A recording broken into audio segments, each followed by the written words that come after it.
morning, everyone. My name's Neil, if you don't know, and I'm on the leadership team at the church. And I wanted just to share a couple of thoughts today about how we hear God and also how we can be guided by God, even in these difficult circumstances that seem to be going on and on. And I've been drawn to a number of characters in the Bible, particularly the Old Testament actually, and I just wanted to share one particular example today, and that is that's the character of Ruth. She has a book all to herself in the Old Testament. Now Ruth, and I would encourage you to read her story, so it's a fantastic one. And Ruth was a Moabitess who, not a Jew. The Moabites were pretty much daggers drawn with the Jewish people. And she married a Jewish boy because Naomi, her mother-in-law, had left her hometown because of a famine and gone into Moab with her two sons, and the two sons had married. And unfortunately, a little later on, Naomi's husband died, as both the other sons died, and Naomi decided she'd go back to her community with nothing actually, and also she knew that she would be seen as a bit of a bit of a shameful person, and not a person who would be welcomed back because she'd left and gone over to this other culture. Well, she said to Ruth quite reasonably, look, I've dragged you into my mess. You don't need to come back. In fact, I would advise you strongly not to, because you're young enough to get another husband, and you'd be better off staying in your own culture.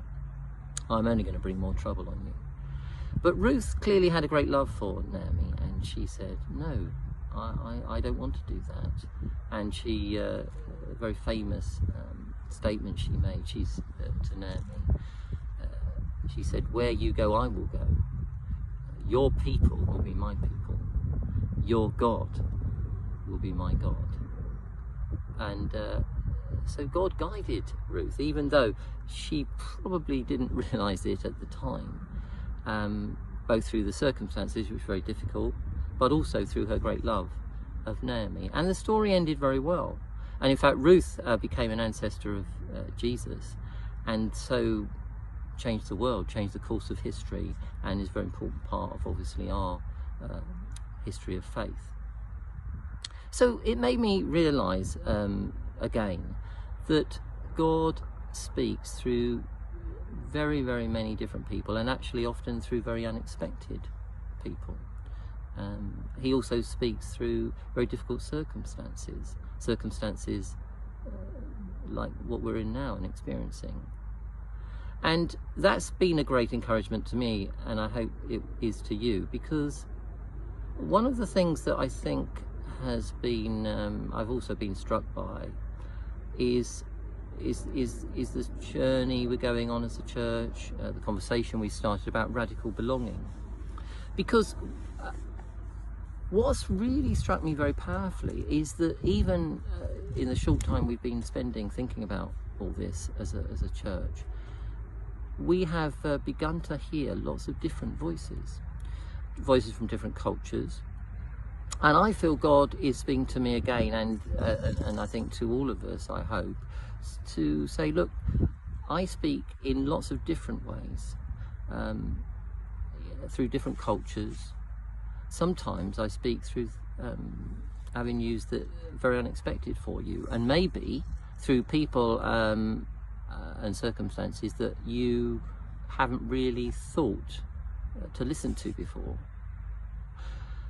I find that incredibly encouraging, because quite frankly at times I need that encouragement. I don't know about you, but some weeks I think, good grief, how long is this going to go on for? And what can I do? I mean, how do I work my way through this difficulty? And sometimes I think it's a complete mess. Even though I'm working, I'm just seeing 3 people through Zoom. I'm not seeing many people physically, and you know, there's all the worry of another surge and all that stuff. And so it's, you know, you do get a bit down some weeks.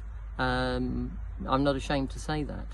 However, I am greatly encouraged by all the different voices I hear and the encouragements that I am given to listen to what God is saying. And he's saying to me, and I hope to you as well, that whatever the changed circumstances you are in, however constrained you may feel in the way you're living now and in your circumstances, you know, there are things that you can do that I want you to do to serve me and to help others. And you just need to be open to that and listen to me, and I may speak in unexpected ways to you. So I hope that's been an encouragement to you. It certainly is an ongoing encouragement to me, and I hope you have a pleasant day today.